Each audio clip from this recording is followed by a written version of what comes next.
Hello and welcome to Something Rhymes with Purple with me, Susie Dent, and my co-host Gyles Brandreth. This is where you will find wordy witterings, a love of language, and a few dropped names from time to time. From you, Gyles, do you have any for us today? Plenty, because I've had a most wonderful 24 hours. Last night, for example, I was at a gathering of the Trollope Society. This is a group of people who celebrate the great Victorian novelist Anthony Trollope. And one of the vice presidents of the society is the former Prime Minister, Sir John Major, who is very keen on the works of Anthony Trollope and was wearing, I noticed, very fine brogues, which is a clue of what we're going to be talking about today. And then this morning, I encountered a friend of mine, a wonderful actress called Gugu Mbatha-Raw, who is a film star, television star. I've known her since we first did a radio show together about 20 years ago. And she was wearing the most delightful sneakers. I said, they're sneakers. She said, no, I think they're trainers. I said, well, they look a bit like gym shoes. She said, gym shoes, the price these were. Anyway, that all amused me because I know that we're going to talk today, aren't we, about things that you put on your feet. Why is that? Somebody came up with this idea for us, didn't they? They did. This was Ben Huntley from York who wrote in. He's a self-confessed sneakerhead, and he would love to know all about the origins behind the names of the things we wear on our feet. And I should just say that I am just back, as of 5 minutes ago, from the wonderful Guide Dogs Puppy Breeding Centre and their programme, where I just literally I've spent 4 hours in the company of the most mischievous, adorable, cuddly, flippercanorious puppies. They were just so gorgeous, but they didn't half like my shoes. So I was wearing these plastic overshoes because you have to be careful with infection control, but they got through those and then onto my laces of my sneakers. So shoes quite relevant for me today. Plastic overshoes? Are they what I used to call galoshes? I don't know. These are the things that if you go swimming and you are if you go to a swimming pool and are spectating rather than swimming, to get into the changing rooms, you have to put these blue monstrosities over your shoes. I think these ones that I was wearing today did get recycled, so they were environmentally friendly. But yeah, they chewed all the way through these little pesky Labradors and got to my laces, which are now in tatters, but who cares? They were absolutely lovely. But what do you call do you actually wear gym shoes, trainers, sannies, whatever you call them? I mean, there's so many names for them up and down the country. Gutties is another one, I think. Well, I want to hear about all these names. Now, I'm a very conventional person when it comes to shoes. I've got so many pairs of shoes because they always feel comfortable in the shop. And I buy them, and then I come home and put them on again, and I find I can't put them on again. Or if I can get them on, they won't stay on. And the moment I start walking in them, they hurt. They either pinch at the front or at the side or the back. I walk down the street and my feet come out. The whole thing is a nightmare. I can't do with shoelaces either because I seem incapable of tying shoelaces. I understand from somebody who knows about these things that the former British Prime Minister, David Lloyd George, was like me, incapable of tying up his own shoes. I do try to tie up my own shoes, but they come undone almost immediately. I have to say, you and me both. Maybe we have this in common for sure. And my double knot is really weird as well. But I learned from my grandmother, who taught me sort of back to front. So she was kneeling in front of me and sort of did it her way, which means that I'm doing it in reverse. I think that's why it's gone slightly wrong. I think my problem is I don't do a double knot. I do a fairly loose knot, because I want to be able to undo them easily. And then my wife explains we've got to do a double knot. But if you do a double knot, then when you get to take them off, it takes hours to undo.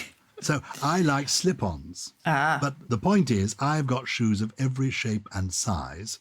The only ones I'm really liking at the moment are my Crocs.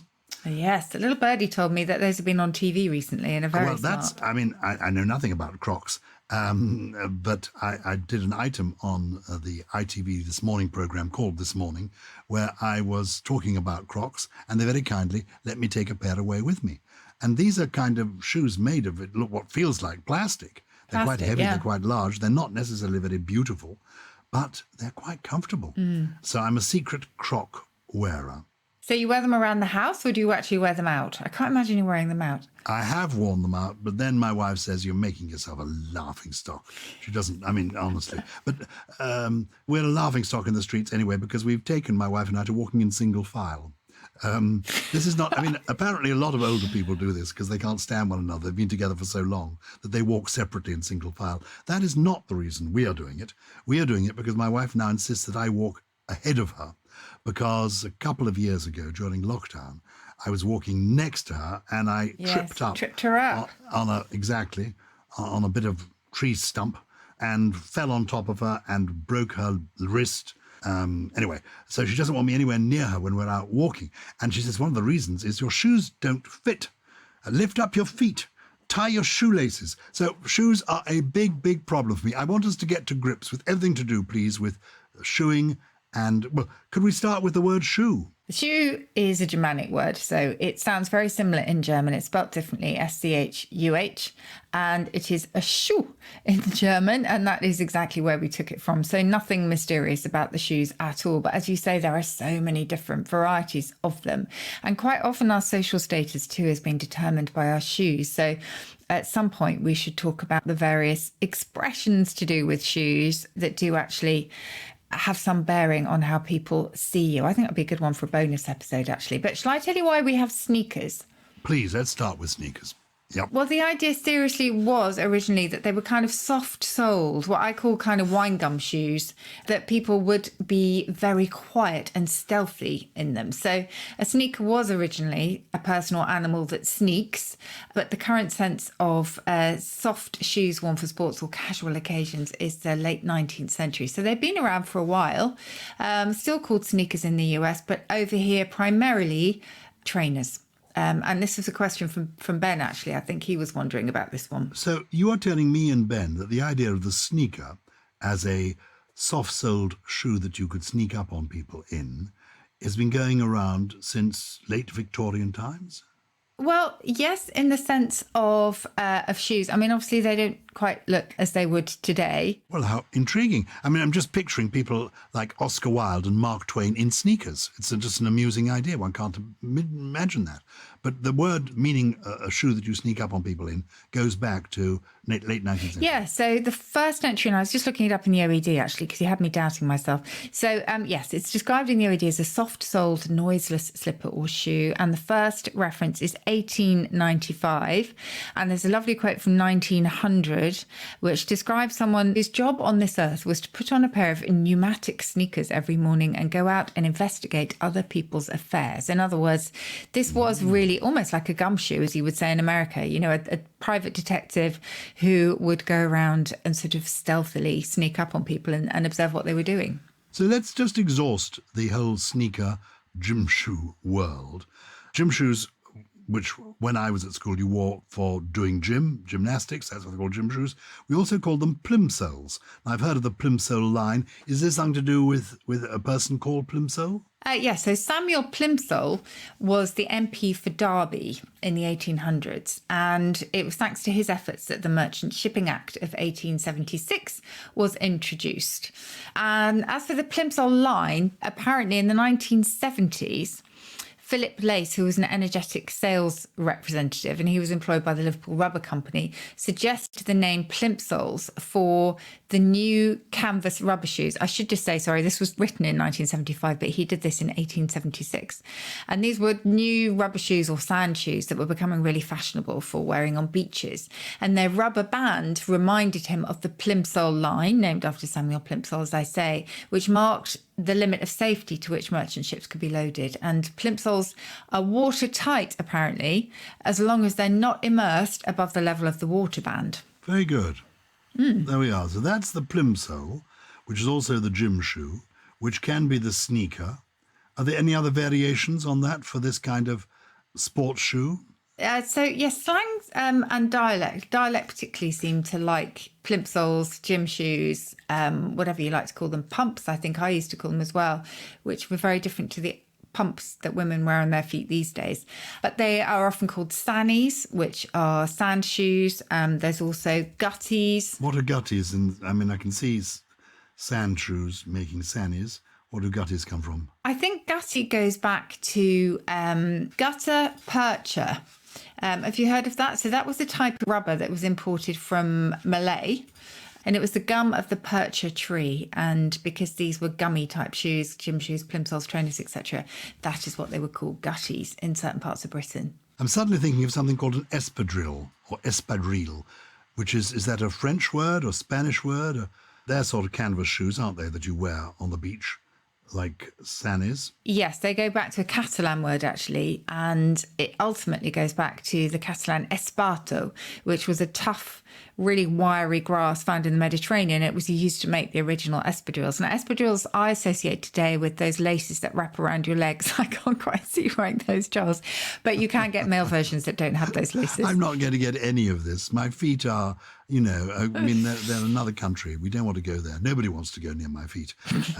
But I quite like the idea of a moccasin, which is a kind of slipper, isn't it? Soft leather slipper, often worn by men these days without socks. That's the kind of trendy thing, like skinny trousers, skinny all the way down to the ankle, and then no socks, and then moccasins or leather shoes. And moccasin itself goes back to an Algonquian word. Now, this was one of the words borrowed by the early settlers to the US, including those who set sail on the Mayflower. And if you remember, they had to find words for all the new things that they encountered. So quite often they borrowed from the Native American indigenous languages around them. Moccasin in Algonquian means simply shoe. Very good. So these are the soft, comfortable shoes. Let's get into more formal territory. I mentioned seeing Sir John Major, the former British Prime Minister at the Trollope Society. Do you read, just as going down a little sidetrack for a moment, do you read the novels of Anthony Trollope? Have you read them? We talked about this last time, didn't we? And I mentioned the palaces. Do you remember? Yes, I do. So we talked about these, and you told me not to read those, but to concentrate not on his political ones, but on his more social novels. I recommend I've read every piece of fiction written by Anthony Trollope, because when I became a member of the Trollope Society, you paid a subscription and it paid for a reprint of all his work. And as they arrived, I read every single one. I was just saying a good way to get into him, I think, is probably the Barsetshire novels, which are more social. But I do recommend the Palliser novels. And there was a wonderful television series. And indeed, another of the vice presidents of the Trollope Society is the wonderful actress Susan Hampshire, who played Glencora Palliser in the famous TV series all those years ago. And she was at the Do last night. Anyway, I love these literary societies. This was a gathering of the Trollope Society meeting up with the Thackeray Society, who are based at the Reform Club and who celebrate William Makepeace Thackeray, the author of Vanity Fair. Have you read that great work? I have, but a very long time ago. And I'm assuming that in Vanity Fair, do the gentlemen wear brogues? They might well wear brogues. Well, it depends how old the word is. Certainly that's the kind of shoe I think Sir John Major was wearing last night. Tell me about a brogue. I imagine you in brogues as well, I have to say. I may have been in brogues. I was actually wearing... brogues, I think, probably have laces.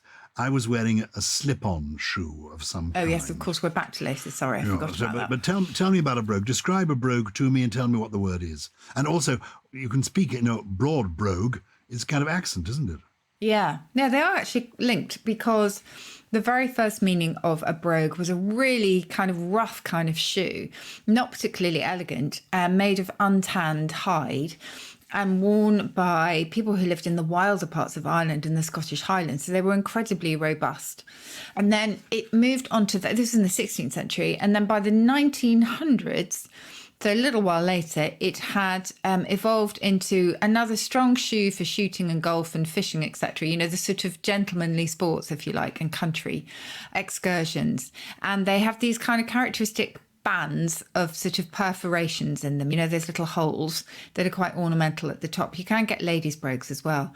But the idea behind the brogue that is an accent and a particular type of sort of delivery, if you like, it was originally associated with people who would have worn those very strong, possibly quite unsophisticated shoes that were worn by the inhabitants of Ireland and the Highlands. So it was a kind of very thick accent, if you like, and I'm sure there's some sort of social commentary that is rather unkind that is involved in this too. Because you talk about a strong Scottish brogue, don't you? And yes. A strong Irish brogue, meaning a strong accent. Nowadays, I think it's unjudgmental. I'm not sure it was at the beginning. Yes, I'm pleased it is. Let's stick with male shoes for a moment before we get on to what traditionally was worn by ladies. men would wear, well, actually, anybody can wear boots, but a boot can sometimes be you can use the word boot for just being a shoe, as well as for being a boot, which I think of as a bigger... Oh, yeah, you can have ankle boots. Yeah. Or you can have Chelsea boots. I mean, there are all sorts of different boots. But a boot, again, it's Germanic originally, and I think they were, in their earliest days, I think they were, again, quite robust, a bit like the brogue, robust and sturdy, and sometimes they covered not just the foot but the lower part of the leg as well, so they always extended above the ankle, if you like. So yes, we're not completely sure where it comes from, possibly medieval Latin, in which case it would have come via French, possibly a Germanic influence, but certainly they've been with us with that name since the 14th century. Goodness. The Wellington boot, of course, is named after, we know, it's an eponym, it's named after the first Duke of Wellington, victor at the Battle of Waterloo, who I assume made it fashionable because he wore them. Is that right? Yeah, I think so. I think that's absolutely right. Although, as we know, because we've done our episode on eponyms, things aren't always as direct as that. Sometimes people just thought, I can imagine him or her wearing this. And so they extended the reference point a little bit. It doesn't necessarily mean that they were the sort of pioneer of that particular thing. Anyone who is in London and would like to see some boots actually worn by the Duke of Wellington, go to the Museum of London near the Barbican, and there they have the Duke of Wellington's boots. I just throw that in, since I happen to know it. Is the boot that you put on your foot, putting a boot up the backside is kicking somebody, anything to do with the boot of a car, which is something that happens in Britain, but I think in America the boot of a car is something else, isn't it? It's the trunk, isn't it? Yes. So the boot of a car was originally, if you think about horse-drawn carriages, it was a kind of side compartment where servants, etc., would store luggage, but they would also sit astride it or atop it, and they would rest their boots on it. It eventually moved from the side to the back, but it certainly, we think, is connected to that idea of putting your boots on something. Not connected, though, to booting up your computer, which is this always... I find surprising. That goes back to the very old phrase of pulling yourself up by the bootstraps. And it's the idea of getting into gear, if you like, literally, if you're pulling up your bootstraps, or metaphorically by sort of grinding into action. And we think that's where booting up your computer comes from. How extraordinary. What about loafers? Do you ever wear loafers? I guess you are if you've think... got slip-ons. I think that's what I like. I mean, I want loafers. I want shoes that can slip on, but when they slip on, they don't slip off. That's my problem with loafers. I mean, shoes are impossible for me, and I don't like sockless shoes. I've been wearing socks with my Crocs, which I... Okay, yes. No, I'm afraid no wonder that Michelle's had word. Yeah. So people wear their loafers without socks. Yes, they do if they're being trendy, and they're loafing because they're easy, just as you might. But why are you loafing around? Because a loaf is a loaf of bread. What's the connection between a loafer shoes and a loaf of bread? Is there one? No, there's no connection with the loaf of bread, but there is a connection between the loafer shoes and loafing about, and that is the German Landläufer. And a Landläufer was it literally means land runner, if you like. It was a tramp. It was a sort of vagabond, if you like, who literally wandered. That's where vagabond comes from as well. So loafers were, obviously smarter than most tramps would wear, most Landläufer would wear, but it's the same idea of sort of shifting around and being a little bit lazy. You know so much, Susie Dent. Tell me this, then. The loafer is not connected with the loaf of bread, but there is something called a cobbler, which I think is a type of loaf of bread that also is the name for someone who makes shoes. Am I right there? Yeah, there's a cob. I'm not sure if there's a cobbler, is there? There's a drink which is called a cobbler, and there's also a dessert, which is kind of fruit in a deep dish with a cake-like crust on top, that like you might have a plum cobbler. Also, cobblers are your testicles, or in I think Australian English it's the last sheep to be shorn. But I'm not sure if there is this bread called cobbler. We've got near our house an artisan bakery, and I went in there the other day wearing my Crocs and asked for a cobbler. And I think they showed me the door. I know they gave me something, but clearly I got it wrong. Oh, maybe it's a cob. A cob is a round loaf of bread. Is that what you got? I think that's it. A cob is a round of a thank you very much. Why is that? Why is a cob called a cob? We don't know, but the cob has had so many different meanings. So it's had the bread meaning, it's had a male swan, it's a short-legged horse, ear of corn, and all of them have this sense of being round and quite sturdy. But I don't think we absolutely know where it comes from. It might be related to the cop that is a head. So an old term in Old English for a spider was an atta cop, a poison head, because they were believed to be poisonous spiders. So it may be the idea that they're sort of slightly head-shaped.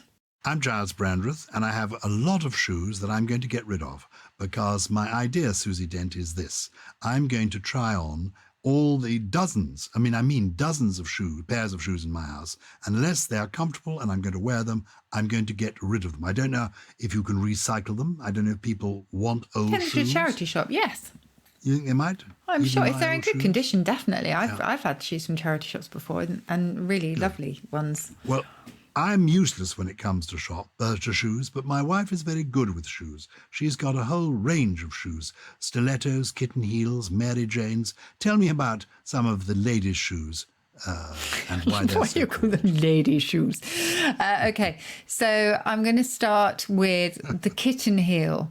I don't know if Michelle has any of these, but those are they're not the court shoes, as we might call them, which are the sort of high-heeled pumps. I have lots of court shoes, and I suppose the idea is not so much that you would go courting in them, to use the old sense of dating, but that you would use them on smart occasions. When you're going to court. When you go to court, to showing courtesy. Well, I think it's more to do with sort of manners and, the old sense of court rather than the judicial court. I'm going to look that up, though, because I didn't. Forgive me, I meant the royal court when you were going to court, to being attendant upon the king or queen. You wore your court kit, which would include court shoes, which I picture having buckles and things. Oh, okay. So, yes, the first reference actually backs up your theory, Gyles, because it's from 1885 and it's called a Queen Anne court shoe. So that does suggest a kind of, shoes fit for royals. Anyway, those are court shoes, which I have. But you can also have a type of shoe that was much loved by Theresa May, if you remember Theresa May, who was a former British Prime Minister. She was well known for her fancy footwear, including leopard skin kitten heels. And there's an interesting theory about kitten heels, which is that they were training heels introduced to young teenage girls who would get used to these. They were the kittens as opposed to the cats that wore the court shoes. They were kind of trained in these before they moved on to full stilettos or court shoes. So that is the idea. I think it's just that they're small stilettos. They measure under 2 inches in height, and so they were just called something diminutive. That's my theory. But I like the idea that they were training heels, as if any woman worth her salt has to wear heels, which of course is not the case these days. No, though I have worn heels when playing different roles in different musicals. And I began with kitten heels and then found it was quite unnecessary. In fact, wearing high heels wasn't a challenge for me. And I live in a house with several floors, and I would put the heels on in the morning and be running up and down the stairs with ease. Can you run in them? I can run, I can skip. I can dance in heels, and I would open the front door to the postman when he arrived, and he would... Your negligee. Well, not quite in my negligee. No, my jeans and my sweatshirt, and then first my kitten heels, and then my high heels. And they were... the show I was doing at the time, this is many years ago, was a show called Zip, where we ended up with me appearing as Dorothy from The Wizard of Oz. So these were emerald slippers, as it were. These were gorgeous. You clicked together, and they were fantastic. How beautiful. Look, I'm showing you a pair of very high heels on our Zoom call at the moment. Yeah. You see how high those are? So they're lovely, aren't they? Do they belong to you? They do, but they're still in the box because I'm okay on carpets. I can walk quickly on carpets. As soon as there's a remotely slippery floor, I'm just terrified. So these would give you vertigo, these shoes. Would you please take a photograph of those? Because we've now got our own dedicated websites and things, haven't we? On Instagram and Twitter. Oh, we do. Things. We can put pictures of your elegant heels and your shoes, and I'll put pictures up of my Crocs Okay, that sounds good. I mean, those ones that I've just showed you are almost Mary Jane shoes because they have a strap across them, but they're not traditional. I mean, these are really, really high. Traditional Mary Jane shoes are not that high. Now, Mary Jane apparently was a character in Buster Brown, the comic strip, and she was Buster's sister. And the creator, his own daughter, apparently used to really love these kind of shoes, and he was called Mary Jane. Not to be confused with Mary Jane used for cannabis, because that's a riff on marijuana, spelt almost marijuana. What about winkle pickers? I ruined my feet with winkle pickers when I used to wear those when I was little. They're the ones with the really pointy toes. They're so called, I imagine, because they're so pointed. You could pick out a winkle. You could get the meat out of a winkle, could you? I mean, a winkle is a kind of crustacean. Yeah, periwinkle snails they are, aren't they? They're popular seaside snack, as you say, and they're eaten out of the shell with a very pointy pin, but they don't half ruin your toes. When I was a child in the 1950s, winkle pickers had a big vogue worn by teddy boys. Oh, that sort of male version. I've forgotten about those. But I feel that they were a kind of pick-up from something that had been in the High Victorian era, that there were people who wore very pointed shoes in that time. Oh, okay. But I may have got that wrong. Anyway, winkle pickers, I remember those.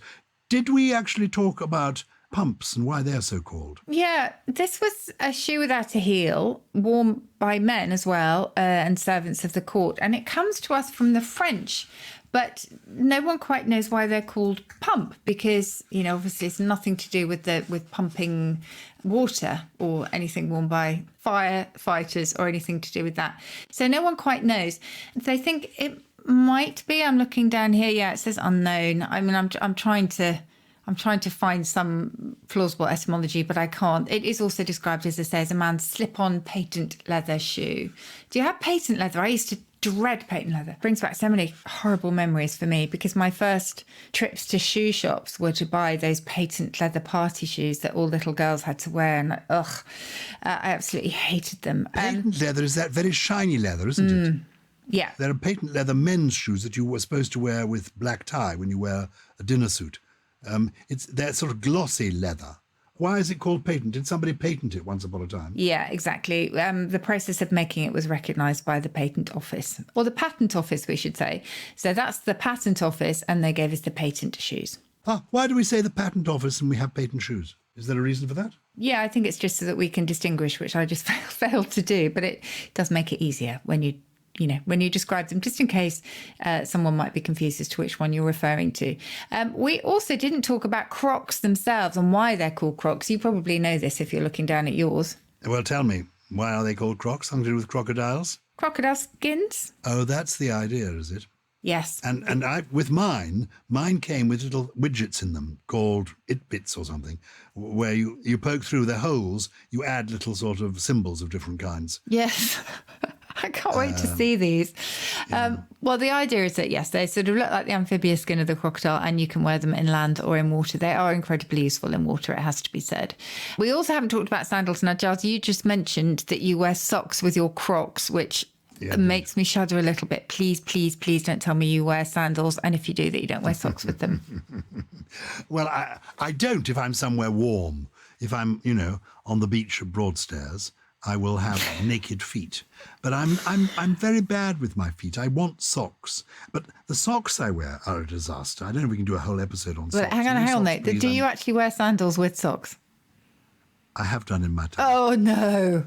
Yes, I have done in my time, because otherwise it's uncomfortable. Your feet get sweaty and they stick to the, the inside of the leather gets sweaty, your feet get sweaty, and you try to take them off and it's all sticky and But the whole point of sandals is that they are open to the air. So the idea is that you don't wear socks. So I would say if you've got to wear socks, just don't wear sandals. I can imagine you wearing flip-flops and socks. Yes, and that's a real problem I found, because the top of the sock, the big toe is connected to the little toes in a sock, and you've got to get the ridge going where the little mark. So flip. Now I am right, am I not? The flip-flop is named after their inventor, the famous Frenchman, Philippe Fallope. Is that right? No. He was also the person whose grandfather named the fallopian tube, Philippe Fallope. he came from the same family. Have I got that right? Absolutely not, no. It's just because they flap and flop, but I love the idea of the Philippe flop. And we have talked about the rule of ablaut reduplication, remember, which explains why we don't say flop flip. It's all about sound. Speaking about sound, the shoes have gone into the world of giving us lots of funny phrases. I've talked about giving somebody the boot, meaning, kicking them. I mean, if you give somebody the boot, you're getting rid of them, aren't you? Because it's like giving them a kick up the backside with a boot. Is that it? Is that what? Yes, exactly, with your boot. But I think, you know what? I think we should dedicate a whole bonus episode to phrases because there are so many of them. But I do just want to remind you of a fantastic story that is related to shoes and sandals. So sandal itself goes back to the ancient Greek sandalion. So sandals have been around for ages. And of course, we imagine ancient Greeks in swishing togas and sandals, don't we? First use in the OED, though, is 1384, mentioned in the Bible. But do you remember me telling you about the word ultracrepidarian? I do. Okay. And do you remember what it means? Shall I remind you? An ultracrepidarian is somebody who loves to hold forth on a subject they know absolutely nothing about. And the reason I love it is it goes back to a very old story about the Greek painter Apelles, who loved, when he was having an exhibition of his works, he loved to kind of hide round the corner and listen to what observers of his paintings were saying. He was quite proud and presumably wanted to hear them gasp in awe and wonder. Only one day he heard a man criticise the sandals on the subject of this particular painting, and then went on to criticise the leg and the shape of the leg and the angle and things. Now, Apelles happened to know that this man was a cobbler, so he could accept the criticism of the sandals because he knew what he was talking about. But when this man started to criticise the leg, that was enough. So apparently he came out and he said, "Ne ultra crepidam." And he said it in Greek. This is how it's recorded in Latin. "Ne ultra crepidam" means not beyond the sole. In other words, don't talk about anything other than shoes, which is what you know about as a cobbler, because this is not your area of expertise. And so ultracrepidarian, meaning beyond the sole, is someone who does exactly that. They just love to spout off on subjects they really don't know anything about. Isn't that great? I love that word. It is a word, and I'm afraid I am familiar with it because you've used it to me on a number of occasions, and I felt it's been a little bit too near the knuckle. Oh, I'm so sorry. Too near the sandal. We do have some lovely letters, though, from our purple people. Oh, we're going to move on to the letters already. Look, what do you think? We're going to talk about these phrases then on our special bonus episodes. And where do people get the bonus episodes if they want them? They join the Purple Plus Club, and there's wherever they get this podcast, there are details in the programme blurb underneath. Yeah. Great. Oh, so that'll be fun. So that more of that. And have we done a whole episode on bread? I was thinking of all the names of when we talk about cob. I'd love to do an episode on bread and see if my local artisan baker cobbler can come out. Do you know where cobblers comes from, by the way? If you say that's a load of cobblers, which is obviously what they thought you were speaking when you went in to ask for a cobbler. I may be wrong. Maybe there is a loaf called a cobbler. But anyway, cobblers goes back to cobbler's awls, AWLS. It's rhyming slang. And an awl is a shoemaking tool. And cobbler's awls was rhyming slang for balls.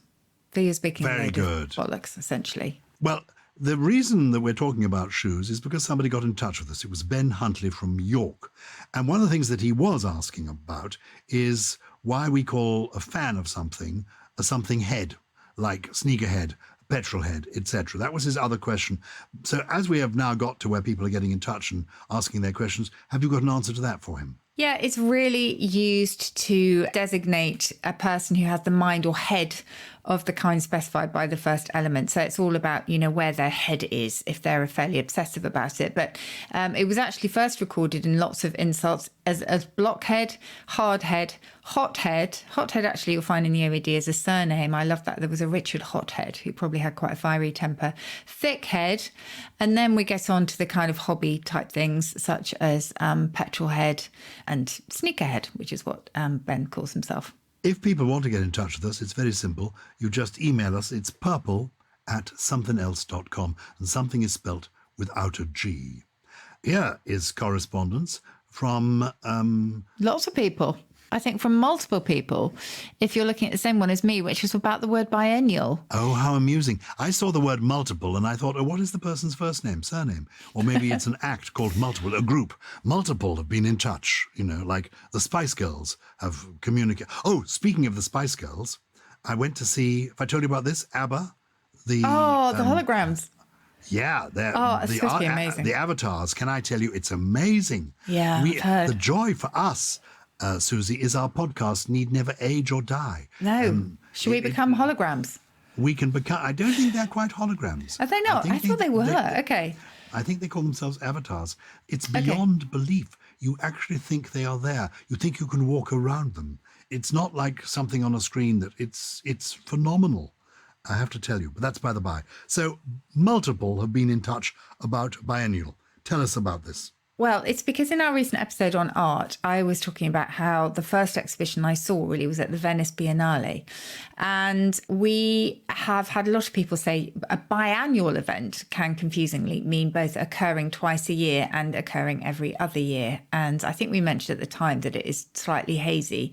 And many of the purple people, including Robert Bacon and Mary Scanlon and Emma Scott Smith, have been in touch to suggest a solution, which is that biannual should be occurring twice a year, and biennial should be occurring every other year, which is very interesting because the two are often confused, and biennial does mean occurring every 2 years. So you have the Ryder Cup, for example, in golf, that is biennial, whereas biannual does mean twice a year. But what is happening is that biannual is quite often then used to mean the first one. And the two are becoming pretty synonymous. Well, we don't want them to. We want clarity with the language. So the Venice Biennale happens every other year. Yes. Is that correct? That's right. So think about that. The Biennale, the biennale, biennial is every other year. Biannual is twice in the same year. That's what we want to establish. You say there is confusion now, but thanks to Something Rhymes with Purple, thanks to Susie Dent and her little helper, Gyles, we are going to make sure that people in future use the words correctly. Biannual means twice a year. Biennial means every other year. That's sorted. What has Jack Hughes had to say? Dear Gyles and Susie, I hope you're both well. I'm continuing to enjoy my weekly dose of wordy fun with your fantastic podcast. One of my favourite ingredients to use when cooking are spring onions, otherwise known as scallions. I wondered, what is the origin of scallion? Does it have any links to the words scallywag and rapscallion? I thought it perhaps made sense that the latter two words are used to refer to impish youngsters, and spring onions are, by right of their name, onions that appear early on in the year. All the best for the week ahead, Jack. He's given a lot of thought to this, and I love it because I hadn't myself made all those connections. And I love the idea of a spring onion coming in the spring. I mean, I didn't even get that far. But actually, the scallion bit, I'll start with that, is the same. It's particularly a spring onion, but it can be any long-necked onion with a small bulb. And actually, it is also, it's not an eponym, but a toponym this time, because it's based on the Latin Ascalonia cepa, which means onion of Ascalon. And Ascalon was a port in ancient Palestine. Did you know that? I think I did. Okay. But I didn't know that. Not related then to the scallywag, because that's much more recent, mid-19th century. No one knows where scallywag comes from, unfortunately. It's I think I would always associate scallywag with Liverpool, but more than that, we don't actually know. And then rapscallion was originally a rascallion, and we slightly changed the spelling. And I'm going to look that, if you can hear me tapping away in the OED, that has meant a rogue or a rascal since 1582. And it was probably a riff on lots of other things like ruffian. There was a rampallion as well, all meaning someone who was fairly roguish. I love these really old words. Have you got 3 interesting words that may be really old to go along with rapscallion to tease us with this week? Yes, I love these. I feel like I'm slightly running out, actually, because I've just realised that my first one is Ultracrepidarian. So there you go. I'm going to give that one just because I love the story behind it. And just to remind you, an Ultracrepidarian is someone who loves to talk about things they actually don't know much about. That's the first one. The second one, we're in the midst of summer now, aren't we, Gyles? And I don't know if you're a summer person. I tend to be more of an autumn person. But if you find it just too hot, or you go into a state of torpor during the incredibly hot and listless dog days of summer, then you can estivate, which is the summer equivalent of hibernating. And to estivate is to retire for the summer. Well, it's a good word. You're just teasing me with so many other words. Maybe you should do a special summer issue, because I want to talk about torpor. And I want to talk about dog days and why are they so called? Why aren't they cat days? Anyway, so estivate, I'm with you on estivate. And give me a third one. Yeah, and the third one, now I think I have mentioned as one of my trio before, a fit of the clevers. Now I have these quite often, and a fit of the clevers is when you suddenly notice the time and realise just how much you have left to do.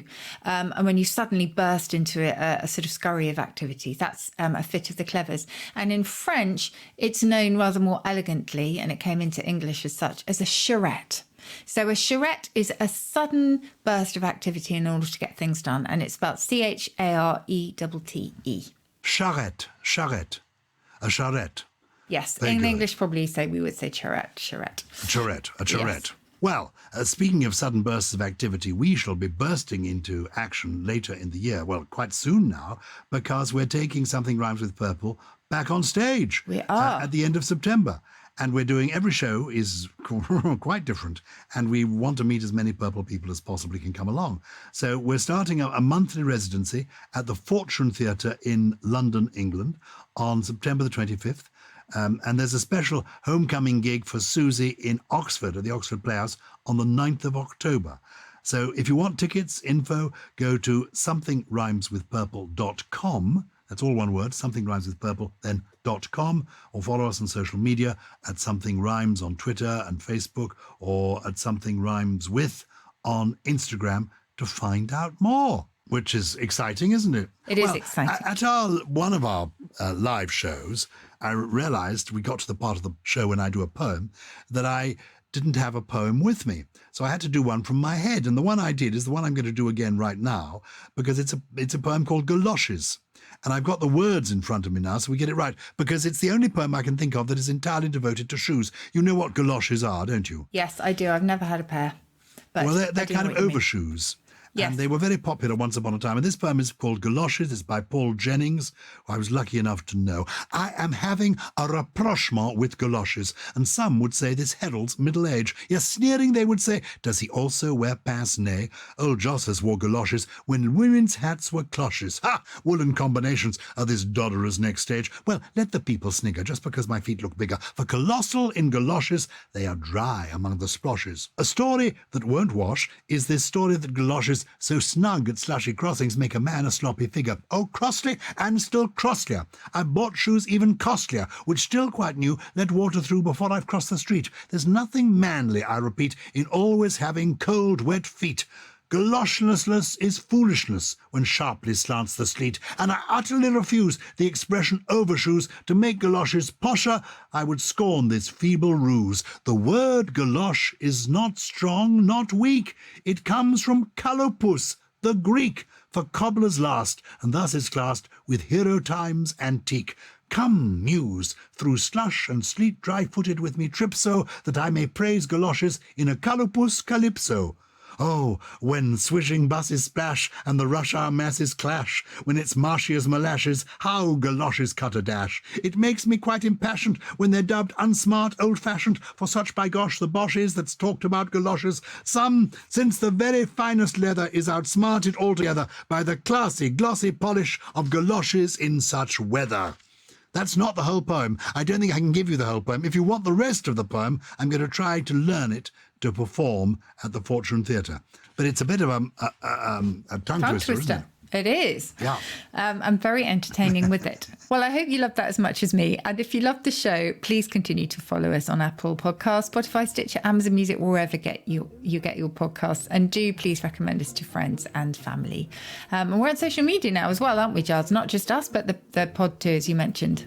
because I do Twitter. I found us at Something Rhymes on Twitter, so I'm doing my best to spread the word through there. Anyway, Something Rhymes with Purple is a Something Else and Sony Music Entertainment production. It was produced by Lawrence Bassett and Harriet Wells, with additional production from Chris Skinner, Jen Mystery, Jay Beale, and our very own Rapscallion. Golly. Yeah, like to see him in Crocs.